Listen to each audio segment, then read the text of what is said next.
पवारांच्या अन्नत्याग आंदोलनाचा आजचा तिसरा दिवस आहे आणि रोहित पवार आंदोलनावरती अजूनही ठाम आहेत। जोपर्यंत शेतकऱ्यांच्या मागण्या मान्य होत नाही तोपर्यंत आंदोलन सुरूच राहणार असं रोहित पवारांनी सांगितलं। कृषी मंत्र्यांनी 3 वेळा चर्चा सुद्धा केली असंही रोहित पवार म्हणतात। रोहित पवारांच्या अन्नत्याग आंदोलनाचा आजचा तिसरा दिवस आहे।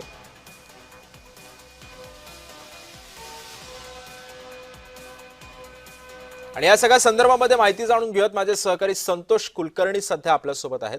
संतोष, आपण बघतोय की 3 दिवस झाले रोहित पवारांचं अन्नत्याग आंदोलन सुरू आहे। कार्यकर्ते सुद्धा त्यांच्यासोबत उपोषणाला तिथे बसलेले आहेत। सरकारकडून काय आश्वासनं देता येतायत का रोहित पवारांना, आणि रोहित पवारांची पुढची भूमिका कशी असेल, काय माहिती आहे?